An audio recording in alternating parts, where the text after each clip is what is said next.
Assalamualaikum warahmatullahi wabarakatuh.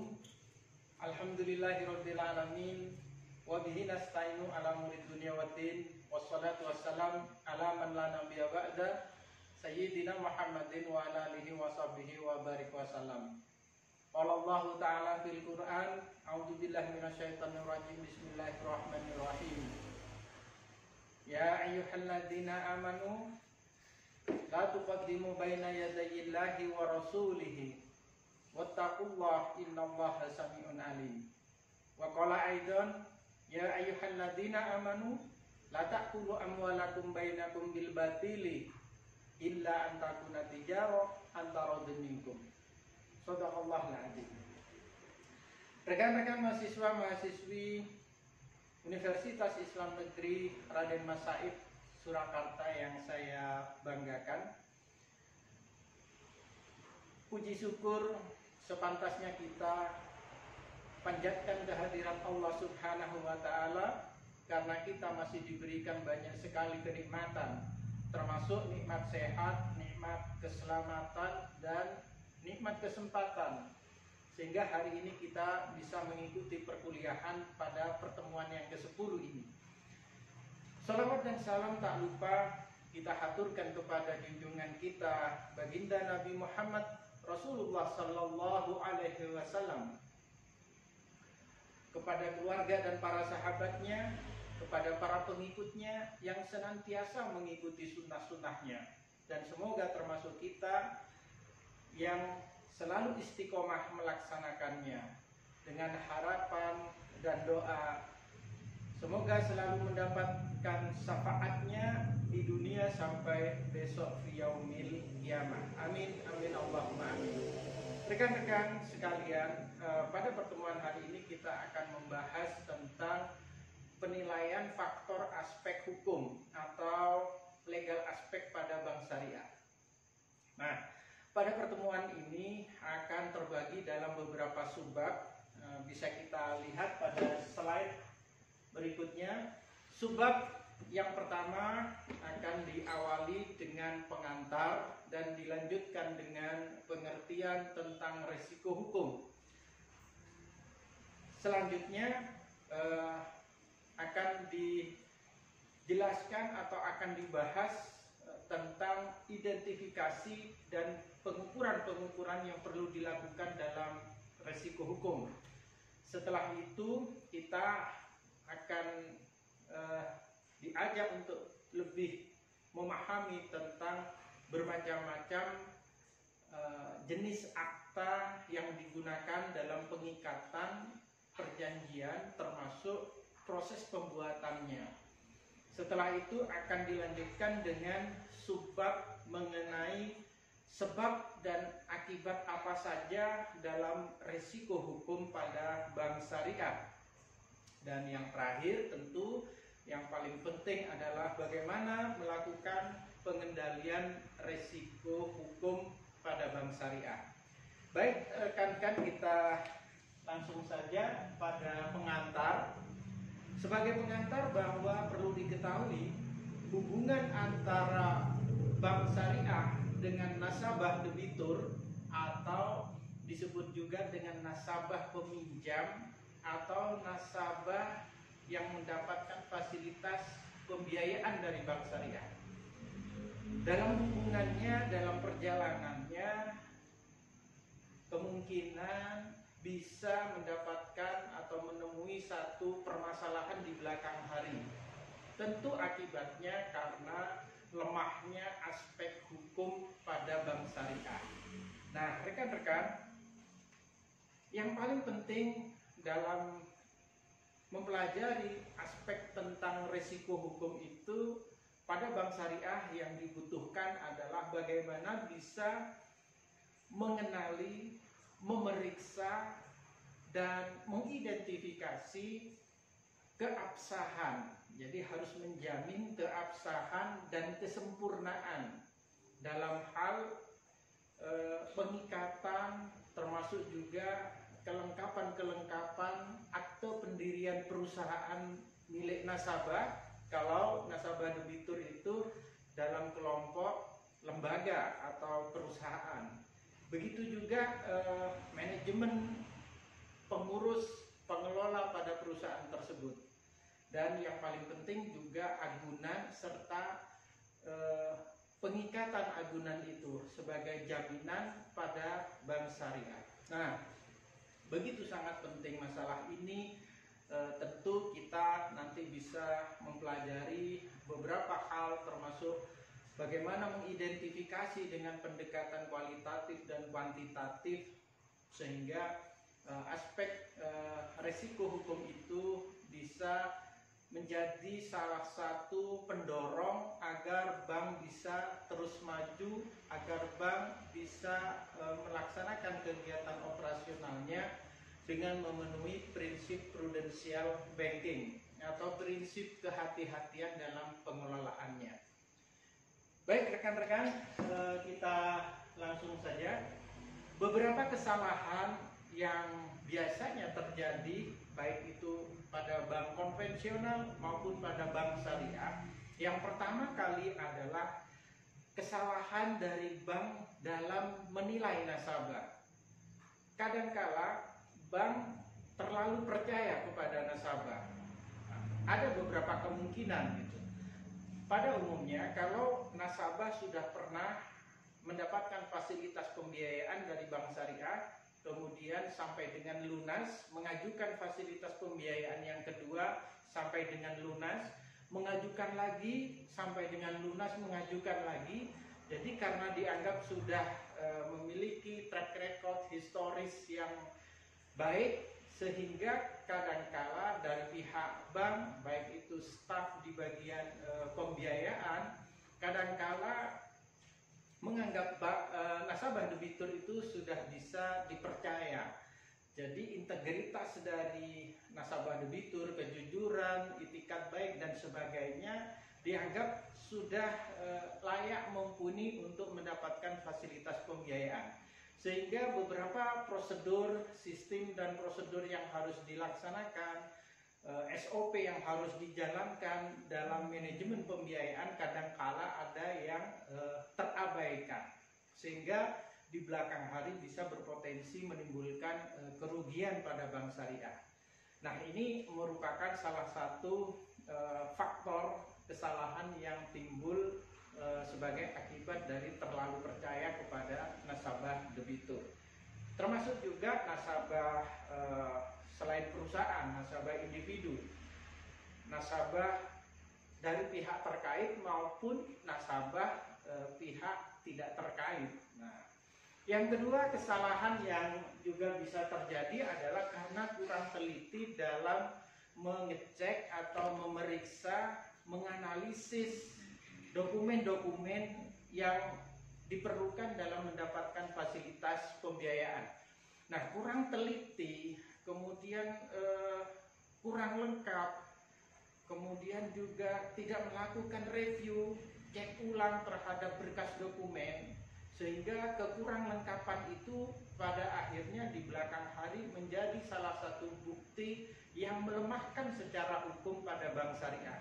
Oleh karena itu kesalahan kurang teliti, kurang cermat, kurang lengkap dalam menyempurnakan kekuatan hukum bagi bank syariah itu harus diperhatikan, harus dicermati dan ditingkatkan. Yang ketiga adalah kesalahan tidak memahami secara benar mengenai hak dan kewajiban para pihak yang terlibat dalam perjanjian atau penandatanganan akad, kontrak perjanjian, akad pembiayaan atau agreement. Nah, pada umumnya di dalam SPK, surat perjanjian kredit untuk bank konvensional ataupun akad pembiayaan pada bank syariah, pada umumnya terdapat pasal-pasal yang menyebutkan para pihak dalam perjanjian, baik bank selaku kreditur, pemberi fasilitas pembiayaan, penyalur pinjaman, termasuk juga pihak nasabah selaku debitur atau peminjam atau yang mendapat fasilitas pembiayaan. Nah, oleh karena itu seluruh staf seluruh person yang ada di bank syariah harus betul-betul memahami dengan benar tentang hal ini, karena 3 hal ini bisa berpotensi merugikan bank syariah itu sendiri di kemudian hari. Baik rekan-rekan, kita lanjutkan, sehingga di sini bisa saya sampaikan bahwa resiko hukum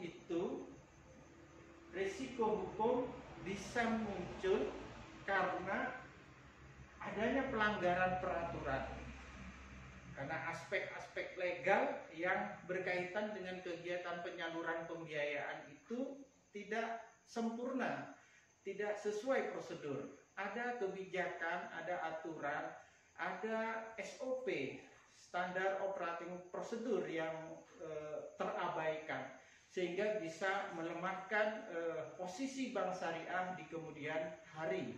Oleh karena itu penting sekali bagi setiap bank syariah memiliki yang namanya komite pembiayaan.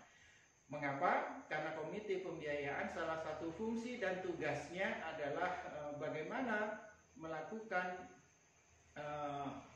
proses inisiasi nasabah debitur sampai dengan proses administrasi, proses menyiapkan penyaluran pembiayaan sampai dengan monitoringnya, bisa memberikan masukan dari pihak komite pembiayaan kepada jajaran manajerial, khususnya kepada direksi, sehingga hal-hal yang tidak diinginkan tidak menimbulkan resiko hukum yang bisa merugikan bank syariah di kemudian hari. Oleh karena itu sangat penting bagi kita memahami apa itu yang disebut dengan resiko hukum. Nah, resiko hukum dapat disimpulkan adalah suatu resiko yang ditimbulkan karena kelalaian dari pihak bank syariah, sehingga bisa menimbulkan tuntutan hukum di belakang hari.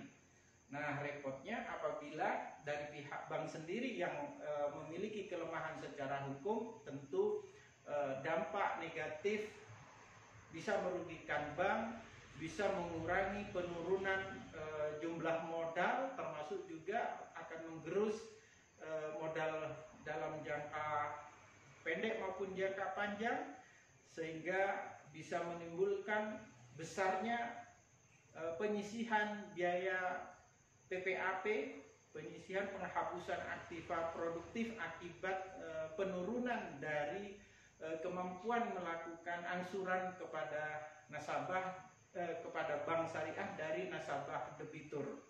Nah, rekan-rekan, langsung saja secara definitif, secara definisi resiko hukum itu adalah risiko yang disebabkan adanya kelemahan dari sisi aspek yuridis, yang antara lain disebabkan adanya tuntutan hukum kepada bank karena ketiadaan aturan, ketiadaan kebijakan, sistem dan prosedur yang mengatur tentang penyaluran pembiayaan. Oleh karena itu, dalam hal pengikatan agunan haruslah tetap sempurna, mengikuti ketentuan, mematuhi peraturan undang-undang maupun kebijakan internal yang berlaku, sehingga pengikatan sendiri tidak mengalami apa yang disebut dengan kelemahan yang bisa menyebabkan syarat-syarat kontrak atau perjanjian pembiayaan dengan nasabah melemahkan dari pihak bank.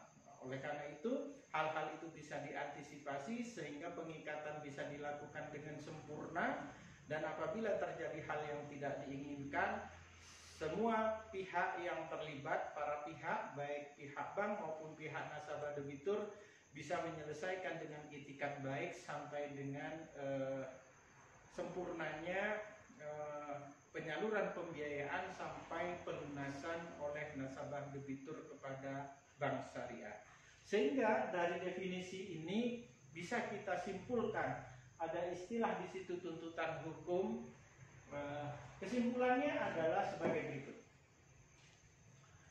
Resiko hukum itu adalah resiko resiko yang ditimbulkan akibat kelalaian bank dari aspek hukum sehingga menimbulkan tuntutan dari pihak nasabah kepada bank dan melemahkan posisi bank dari sisi aspek hukumnya. Secara yuridis, bank kurang memiliki kekuatan hukum sehingga lemah dalam menghadapi tuntutan hukum dari pihak lain. Berikutnya, bagaimana kita perlu mengidentifikasi resiko hukum dan bagaimana mengukurnya. Ini hal yang sangat penting agar proses penyaluran pembiayaan kepada nasabah debitur sampai dengan pelunasannya semuanya berjalan baik-baik saja, para pihak merasa diuntungkan. Nah, yang pertama, dalam mengidentifikasi risiko hukum, bank perlu melakukan identifikasi risiko hukum yang melekat pada aktivitas pembiayaan, termasuk dalam penyediaan dana untuk disalurkan kepada nasabah, treasury dan investasi, operasional jasa, termasuk juga jasa pembiayaan perdagangan. Bank juga perlu memperkuat sistem informasi teknologi, sistem informasi manajemen, khususnya dalam penata usahaan, arsip-arsip dokumen yang berhubungan dengan pembiayaan. Oleh karena itu, sistem informasi manajemen dalam hal pembiayaan perlu dikombinasikan dengan sistem informasi manajemen yang berhubungan dengan pengelolaan sumber daya manusia di internal bank syariah, sehingga dengan mengintegrasikan hal-hal tersebut yang dibutuhkan tadi, maka diharapkan pembiayaan yang disalurkan kepada nasabah bisa saling menguntungkan dan memberikan keuntungan kepada nasabah maupun memberikan keuntungan kepada bank syariah sampai dengan pembiayaan itu bisa diselesaikan oleh nasabah debitur. Berikutnya, dalam hal mengidentifikasi adalah bank perlu melakukan pencatatan dan pelaporan terkait dengan penyaluran pembiayaan kepada nasabah, termasuk dalam hal kejadian-kejadian yang menimbulkan risiko dari sisi hukum. Oleh karena itu, maka melakukan penata usahaan, pengadministrasian data terkait dengan hal-hal yang memiliki resiko hukum, khususnya kepada nasabah-nasabah yang mungkin tergolong dalam nasabah macet, sehingga bagi bank syariah sendiri pengadministrasian, penataan dokumen, arsip pembiayaan yang bermasalah tersebut bisa menjadi bahan evaluasi untuk perbaikan di masa yang akan datang, sehingga kelemahan-kelemahan aspek yuridis dalam proses-proses penyaluran pembiayaan yang dialami sebelumnya bisa diperbaiki dan bisa diselesaikan dengan baik. Nah, berikutnya dalam mengukur risiko pembiayaan. Dalam mengukur risiko pembiayaan, dalam proses pengukuran risiko hukum, bank dapat menggunakan pendekatan, baik secara pendekatan kualitatif maupun pendekatan kuantitatif. Oleh karena itu, bank perlu memantau risiko hukum secara berkala. Risiko-risiko hukum yang terjadi dari beberapa kasus pembiayaan kepada nasabah debitur harus menjadi catatan untuk melakukan perbaikan agar pengalaman-pengalaman yang menimbulkan kerugian kepada bank syariah tidak terulang kembali. Kemudian yang tidak kalah pentingnya adalah sistem informasi manajemen di bidang penyaluran pembiayaan yang dibutuhkan untuk melakukan penata usahaan, arsip dokumen-dokumen pembiayaan serta langkah-langkah penyelesaian yang dibutuhkan sehingga pembiayaan-pembiayaan tersebut pada akhirnya tidak menimbulkan risiko hukum di belakang hari. Oleh karena itu, maka setiap bank syariah perlu memiliki lembaga-lembaga, perlu memiliki divisi-divisi, perlu memiliki staf-staf yang khusus di bidang hukum, yang mempelajari permasalahan-permasalahan yang bisa menimbulkan risiko hukum dan memberikan solusi pendekatan-pendekatan kepada nasabah untuk dijadikan langkah dalam penyelesaian permasalahan-permasalahan yang bisa menimbulkan risiko hukum. Berikutnya adalah jenis akta dan proses pembuatannya. Nah, mahasiswa-mahasiswi semuanya perlu Anda pahami, tentu apabila nanti Anda sudah berkarir pada lembaga keuangan syariah khususnya, paling tidak jenis akta dan proses pembuatannya ini bisa Anda pahami. Pada bagian ini akan kita bahas ada 4 jenis akta. Yang pertama adalah akta bawah tangan. Jenis akta yang pertama adalah akta bawah tangan. Jadi satu bentuk surat perjanjian antara nasabah dengan bank yang dilakukan secara bawah tangan, tidak dilakukan secara notarial.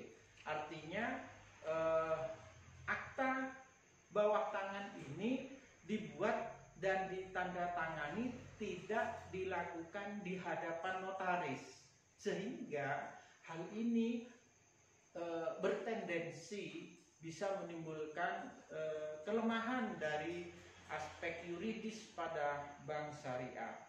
Nah, selayaknya dan semaksimal mungkin agar akte bawah tangan ini bisa dihindari agar tidak dilakukan. Nah, yang lebih menguntungkan dan memberikan kekuatan hukum kepada bank syariah adalah yang kedua, akte notarial.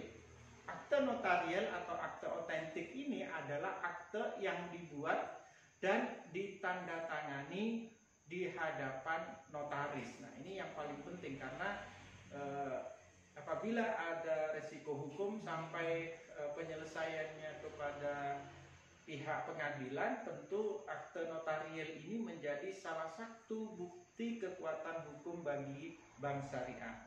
Yang ketiga, yang paling penting adalah akte legalisir notaris. Nah, akte legalisir notaris ini adalah akte yang disahkan oleh notaris.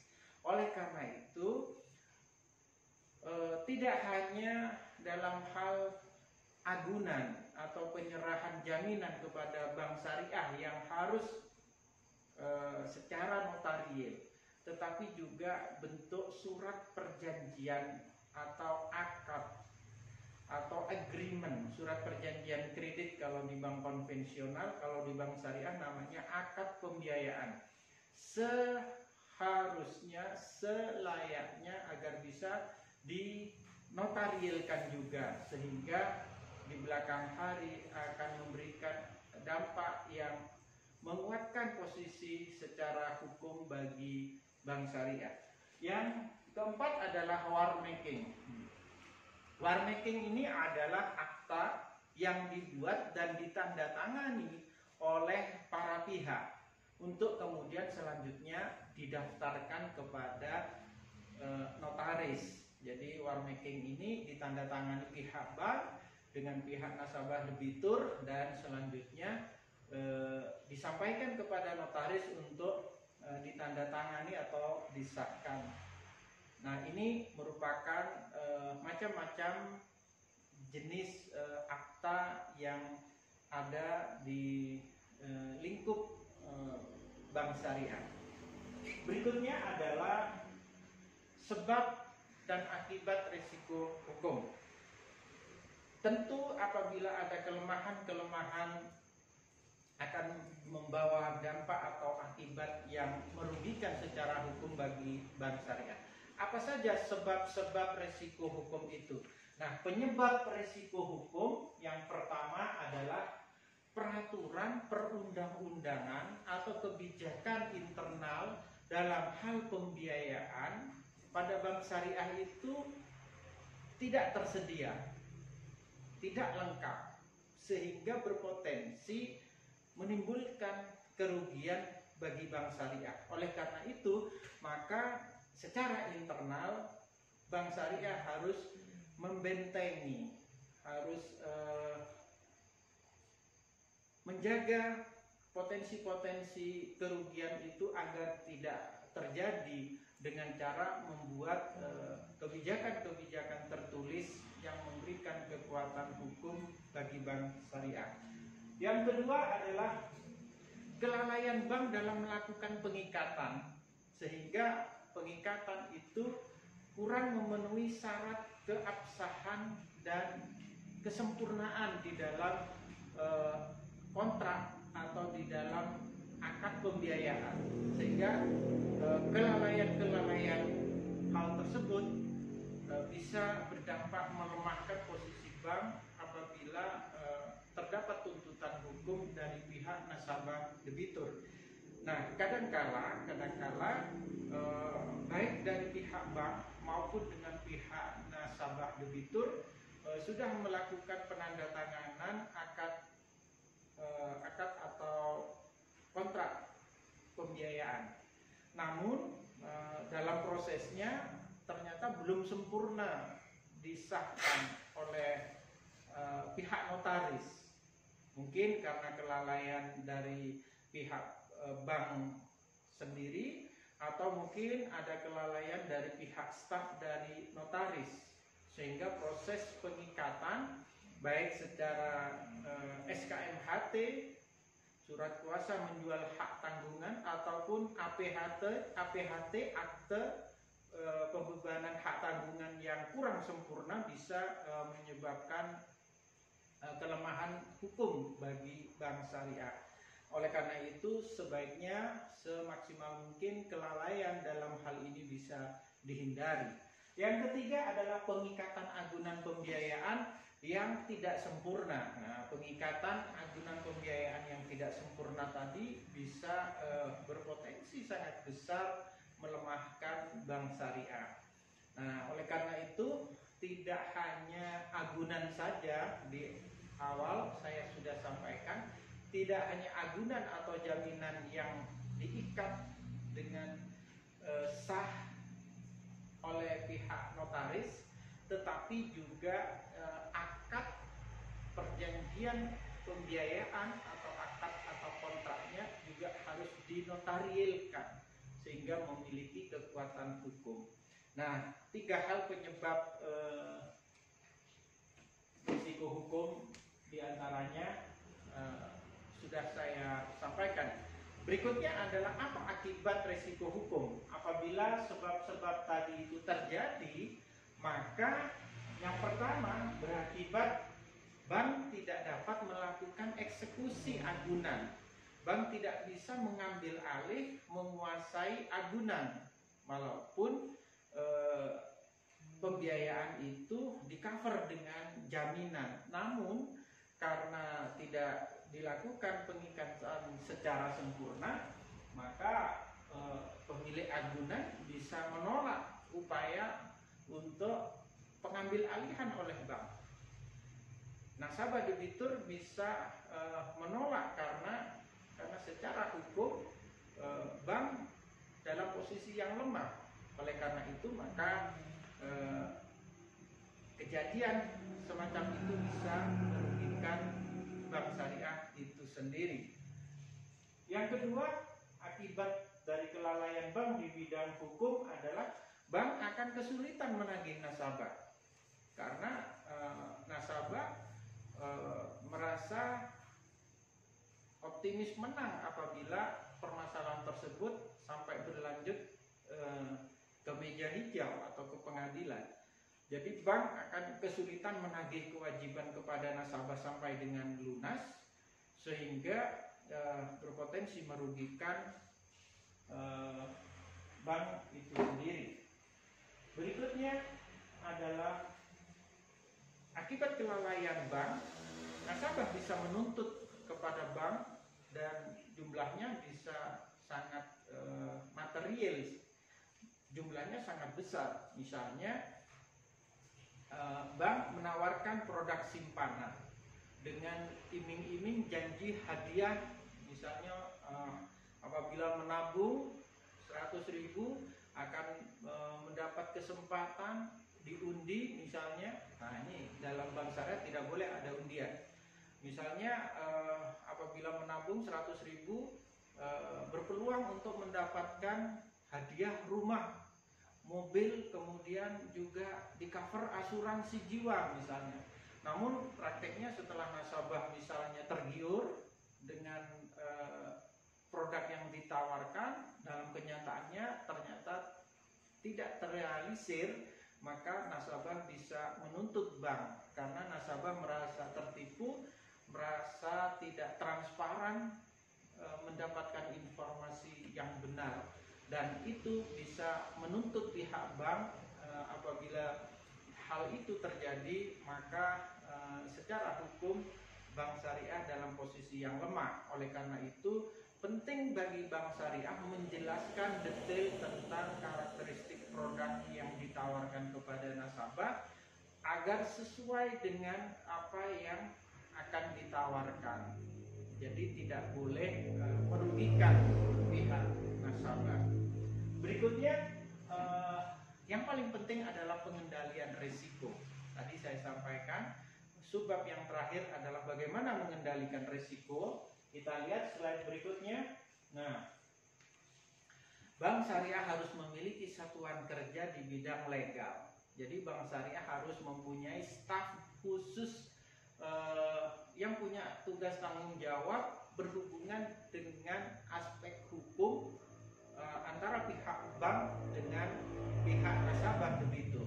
Oleh karena itu maka tugas dari satuan kerja ini perlu meninjau, mereview secara berkala, baik itu tentang kontrak atau akad perjanjian pembiayaan, termasuk juga dokumen-dokumen pengikatannya, sehingga bank tidak lemah secara yuridis. Dan tentu hal tersebut bisa menjadi masukan kepada direksi agar tidak terjadi hal-hal yang bisa merugikan di kemudian hari. Berikutnya, nah, bank harus meningkatkan pengendalian risiko hukum. Dalam rangka apa?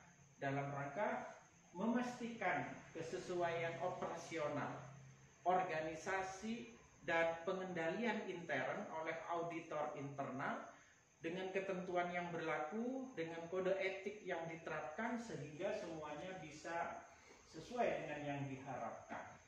Jadi apabila bank mampu meningkatkan pengendalian risiko, maka tentu bank bisa memastikan bahwa pelaksanaan peraturan maupun proses di dalam kegiatan operasional penyaluran pembiayaan khususnya sudah mematuhi ketentuan yang berlaku. Kemudian juga tentu ada jaminan bahwa kualitas laporan keuangan bisa dipertanggungjawabkan. Efektivitas dan efisiensi informasi tentang manajemen risiko bisa menjadi langkah-langkah yang positif untuk perbaikan dan menguntungkan bagi bank syariah. Kemudian yang kelima, yang tidak kalah penting, apabila bank bisa mengendalikan risiko hukum, tentu bisa memastikan bahwa efektivitas komunikasi yang berkaitan dengan dampak risiko hukum kepada seluruh pegawai dan kepada seluruh jenjang yang ada di dalam organisasi bisa berjalan dengan baik, bisa komunikatif, dan bisa dijadikan salah satu solusi untuk menyelesaikan permasalahan-permasalahan hukum dengan nasabah debitur. Baik rekan-rekan semuanya, itu tadi subbab dari pengantar sampai dengan surat terakhir tentang pengendalian risiko hukum sudah kita pelajari bersama-sama, dengan harapan semoga ilmu ini bisa bermanfaat bagi Anda, dan untuk lebih jelasnya Anda bisa membaca secara detail, secara perlahan-lahan sampai Anda bisa memahami pada file PDF materi pertemuan ke-10 ini yang saya sudah sampaikan dalam grup WhatsApp pada kelas Anda. Baik rekan-rekan, terima kasih atas perhatian dan Anda sudah bergabung untuk mengikuti materi perkuliahan mengenai legal aspek ini. Mudah-mudahan ilmu ini bisa bermanfaat bagi kita semua, khususnya Anda apabila nanti lulus